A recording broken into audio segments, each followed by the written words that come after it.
월급은 제자리인데 물가와 자산 가격은 계속 오르는 시대? 여러분은 지금 내 자산이 안전하다고 생각하고 계신가요? 정부의 강력한 대출 규제로 가계부채 증가세가 둔화됐다는 발표가 나왔습니다.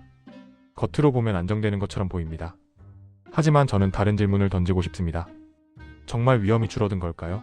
아니면 이동했을 뿐일까요?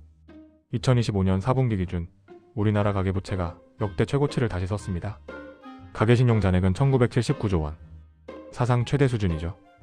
터지기 직전의 풍선일까요? 감도 안 오는 이 숫자가 우리 경제를 짓누르고 있습니다. 증가 속도는 둔화됐지만 총량은 줄지 않았습니다. 주택담보대출 증가폭은 12조 4천억 원에서 7조 3천억 원으로 크게 꺾였습니다. 부동산 대출이 막힌 건 사실이지만 문제는 그 다음입니다. 은행문이 닫히자 자금은 비은행권으로 이동했습니다. 비은행권 대출 증가액은 1조 9천억 원에서 4조 1천억 원으로 2배 이상 확대됐고 기타 대출은 3조 8천억 원 늘었습니다. 증권사 신용공여도 증가세입니다.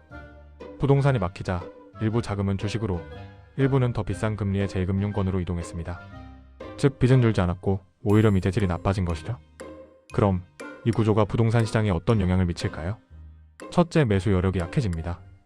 은행 대출이 조이면 실수요자의 자금 조달이 어려워집니다.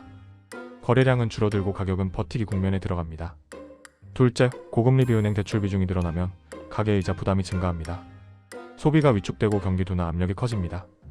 셋째, 금리 변동이 다시 발생하면 취약차주부터 흔들립니다. 이는 부동산 시장의 하방 압력으로 이어질 수 있습니다. 부동산은 항상 레버리지 시장입니다. 거래량이 줄고 대출이 막히면 가격은 버티다가 어느 순간 거래 절벽과 함께 조정을 받습니다. 특히 지방이나 고점 매수 지역부터 압력이 나타날 가능성이 큽니다. DSR 규제가 강화된 상태에서 추가 레버리지는 사실상 어렵습니다. 결국 매수 기반이 얇아지겠죠. 이제 금융위기 가능성을 보겠습니다. 당장 시스템 위기가 온다는 이야기가 아닙니다. 그러나 위험의 구조는 분명히 존재합니다. 비은행권은 자본 완충력이 은행보다 약합니다.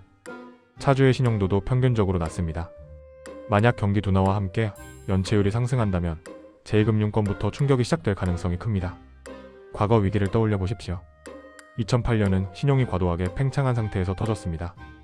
2021년 이후의 조정은 유동성이 급격히 회수되면서 발생했습니다. 지금은 신용이 사라진 게 아니라 이동하고 있습니다. 그리고 이동한 곳의 금리는 더 높고 구조는 더 취약합니다.